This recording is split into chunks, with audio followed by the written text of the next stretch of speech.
Pada video kali ini, jadi kita akan mempersiapkan database yang akan kita gunakan nanti pada aplikasi yang kita buat.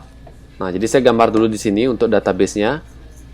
Database yang akan kita buat nanti, misalnya saya akan beri nama db underscore java. Oke, jadi misalnya nama database-nya adalah db underscore java. Nah, kemudian di dalam database ini nanti kita akan membuat sebuah tabel. Ya, ini tabelnya kita akan buat tabel. Nah, tabel yang akan saya buat namanya adalah tb underscore mahasiswa.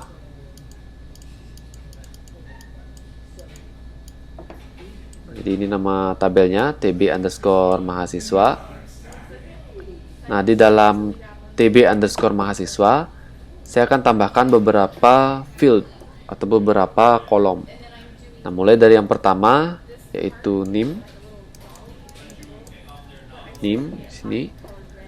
Nanti kita gunakan varchar, misalnya dengan panjang data 8 karakter.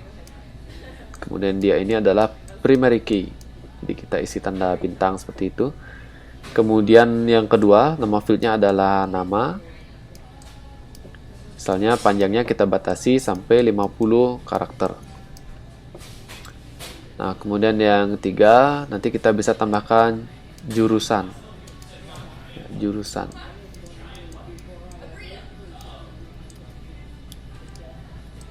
Oke, jurusan. Kemudian yang keempat, nah misalnya kita tambahkan di sini alamat.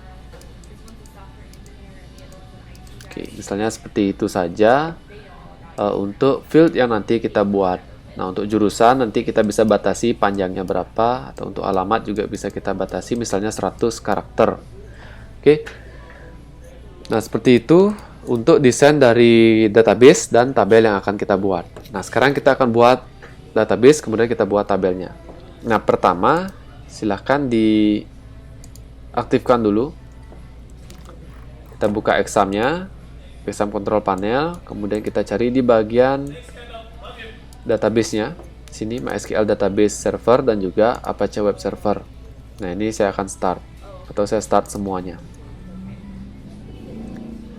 Nah, jadi pastikan dulu Apache web servernya dan MySQL database servernya sudah berjalan.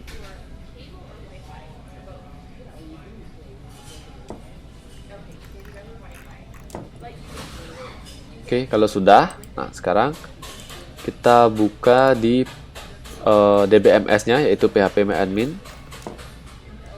Kita buka di sini localhost/phpMyAdmin.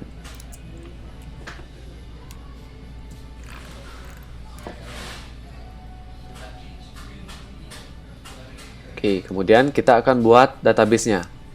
Nah, kita klik tombol new di sini di bagian sidebar, atau kalian bisa klik menu home atau klik tombol atau menu database yang ada di sini. Oke, nah saya klik langsung new. Kemudian di sini saya ketik db underscore java. Kemudian saya klik tombol create.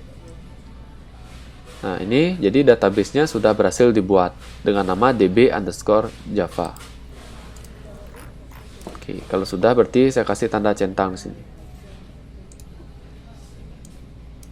Nah, kemudian kita lanjut ke proses pembuatan tabelnya, yaitu tb underscore mahasiswa.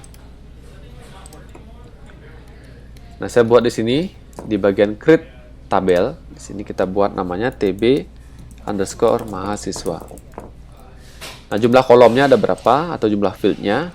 Nah, sesuai desain yang kita buat tadi, jumlahnya ada 4 di sini ya. NIM, nama, jurusan, alamat. Oke, ada 4 field. Kita buat 4 berarti di sini. Oke, ini nama tabelnya, ini jumlah fieldnya atau jumlah kolomnya. Kemudian tinggal kita klik tombol go. Nah, sekarang kita isi masing-masing field dengan nama yang sudah kita tentukan sebelumnya. Ada NIM, nama, jurusan, dan alamat. nim saya gunakan tipe data varchar. Kemudian lengthnya saya batasi 8 karakter. Oke, kemudian nim ini kita jadikan sebagai primary key. Berarti di indeksnya di sini, indeks kita ubah menjadi primary. Oke, kita klik tombol go. Nah, jadi indeksnya sudah primary. Oke, kemudian kita lanjut ke kolom berikutnya, yaitu nama. Kemudian tipe datanya kita buat menjadi varchar karena dia menggunakan tulisan. Panjangnya tadi kita batasi 50.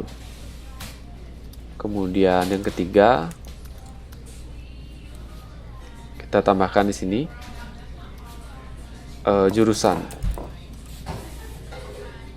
Kemudian tipe datanya adalah, nah di sini kalian boleh menggunakan varchar atau, nah di sini saya menggunakan tipe data enum. Ya, atau tulisannya enum kalau kalian lihat di sini. Oke, ini dia.